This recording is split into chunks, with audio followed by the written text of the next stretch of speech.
E aí voltamos para a nossa última parte. Então já vimos o poder político, a divisão do exercício desse poder político. Olha só a organização das ideias. Nós estudamos o conceito geral de poder, aí afunilamos mais os nossos conteúdos e caímos para o conceito de poder político. E agora nós estamos falando do exercício do poder político do Estado.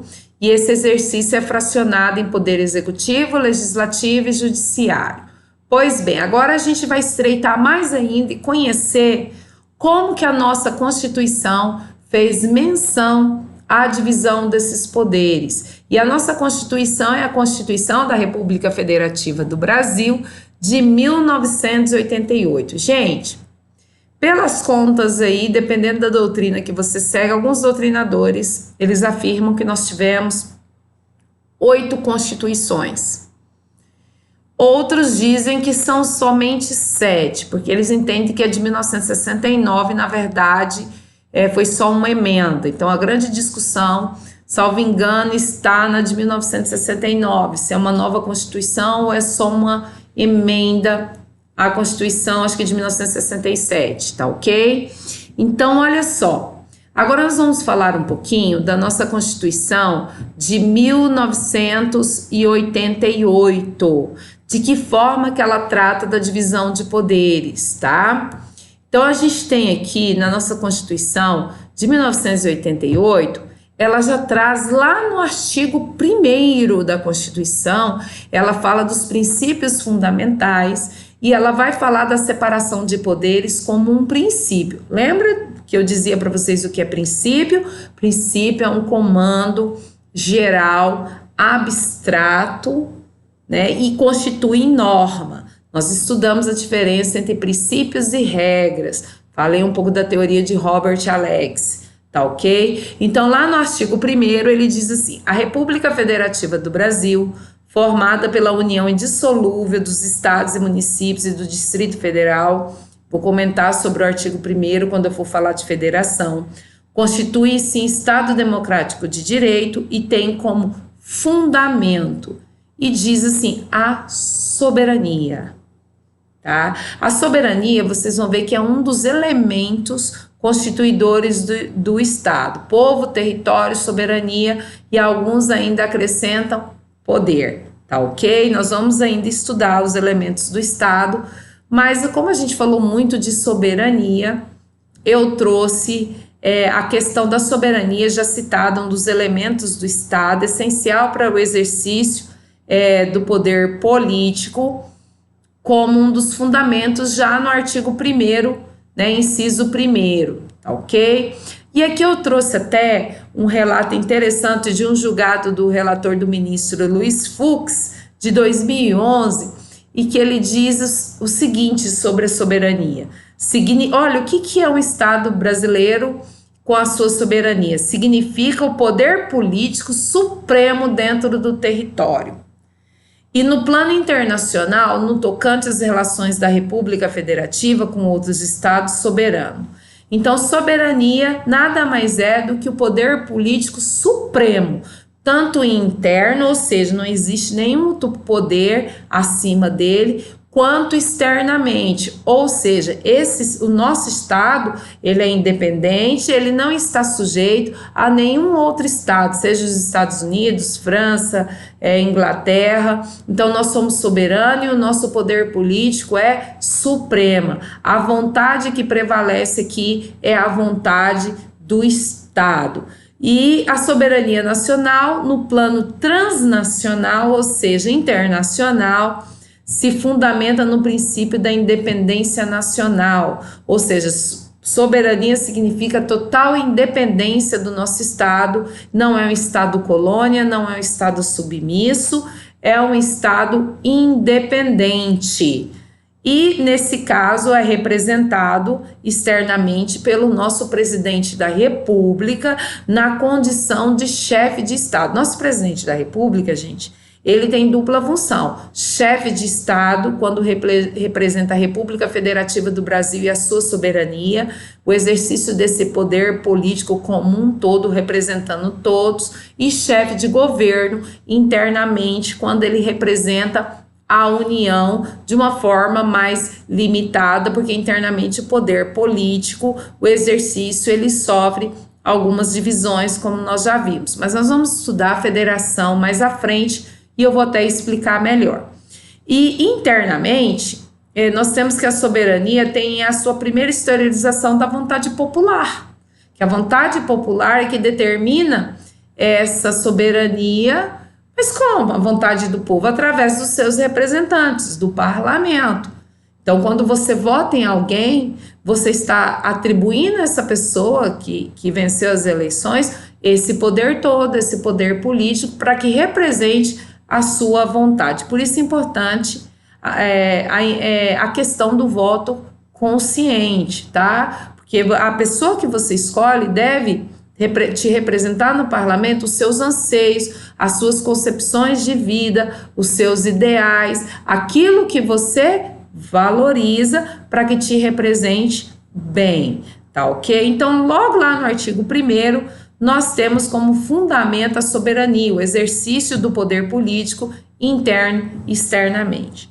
E aí, lá no parágrafo único da Constituição Federal, ainda no artigo 1º, lá no finalzinho do artigo 1º, ele diz assim: todo o poder emana do povo. Então, quem é o titular da soberania do poder político? Quem que é o titular? É o povo.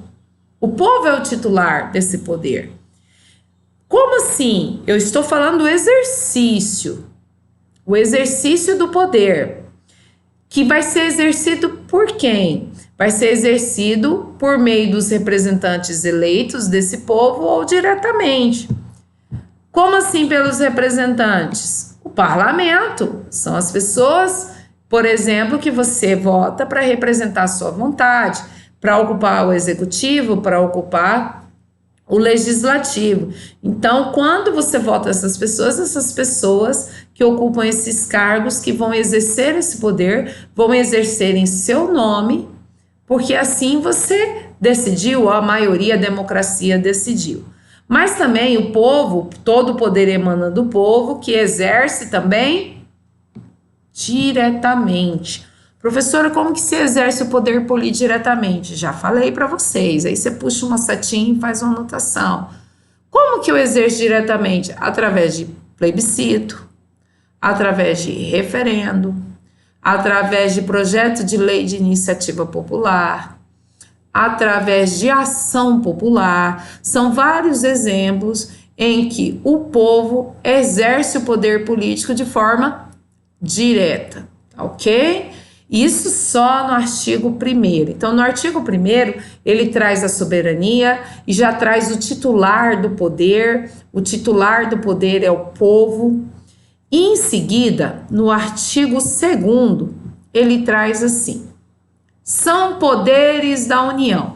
Ele informa o poder estatal, o poder que emana do povo, e em seguida, no artigo 2º, ele consagra, né? Nós temos aqui a consagração da Constituição, da separação de poderes. Então, diz assim: são poderes da União independentes e harmônicos entre si, o legislativo, o executivo e o judiciário. Aqui ele informa assim: olha, nessa Constituição Federal de 1988 vai ocorrer a separação do exercício desse poder. O exercício do poder político ele vai ser fracionado em 3 órgãos. E o que chama atenção aqui, gente, é a expressão independência e harmonia. O que isso significa? O que eu entendo, professora, por independência? Significa que cada um aqui vai ter a sua função típica, para que ele tenha independência na hora de exercer, para que ele não fique dependente do outro poder. Isso significa independência. Ou seja, foi atribuído ao poder executivo qual função típica específica? Fazer políticas públicas. Ao poder legislativo foi dada independência como? Ao atribuir o poder de fazer leis, só ele pode fazer. E ao poder judiciário foi atribuído o poder de fazer a coisa julgada na solução dos conflitos. Mas a nossa Constituição anuncia no artigo 2º. Ora, eles são independentes, você vai encontrar logo à frente essa divisão desse poder, a competência, a função, a atribuição de cada um, você vai. Mas você precisa entender que aqui eles também são harmônicos entre si. Ou seja, a nossa Constituição Federal de 1988, ela foi estruturada em que, ao mesmo tempo que ela dá independência, ela traz ferramentas de controle para que um poder possa interferir no outro de tal forma a se evitar que um poder abuse do exercício das suas funções e das suas competências para obter proveito daqueles que estão representando o povo. Então, essa harmonia significa que ali nós vamos encontrar mecanismos de freios, de contrapesos, para que um poder possa interferir no outro, de tal forma a manter o equilíbrio e evitar, deixa eu coçar meu olho, abusos. Mas essa Constituição também, ela anunciou que o poder emana do povo, que o exerce por meio do representante ou diretamente. Então, o que eu vou entender disso?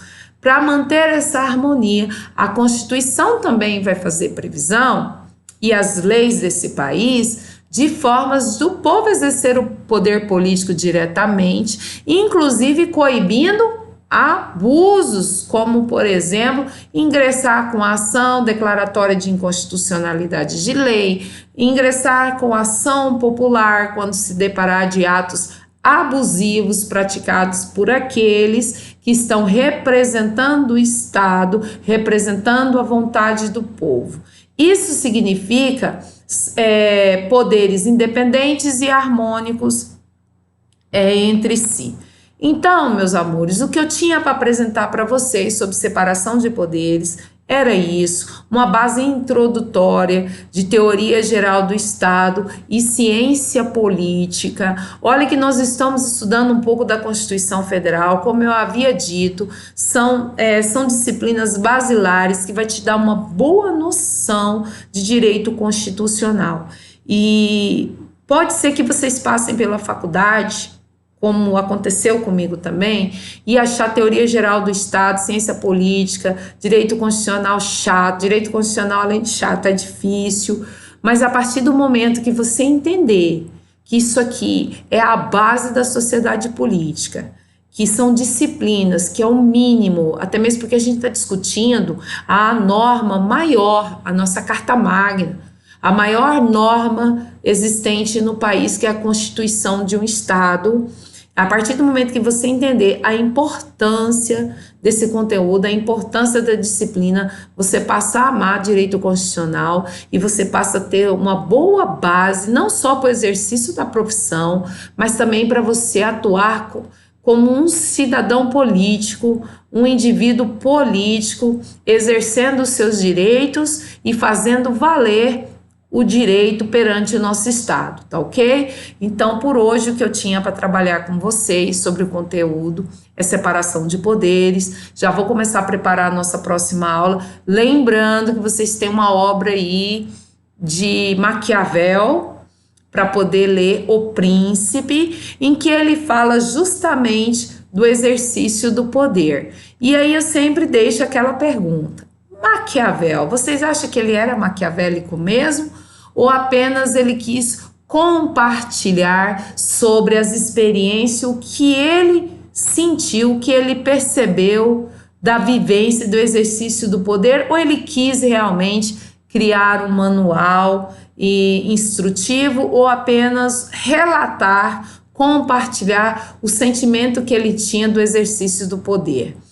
Tem frases interessantes, é um livro bastante estudado até hoje, também muito criticado, e eu quero entender o seu posicionamento e espero que a gente tenha esse debate muito em breve em sala de aula, tá? Qualquer dúvida, vocês sabem onde me encontrar. Eu espero vocês para um bom bate-papo.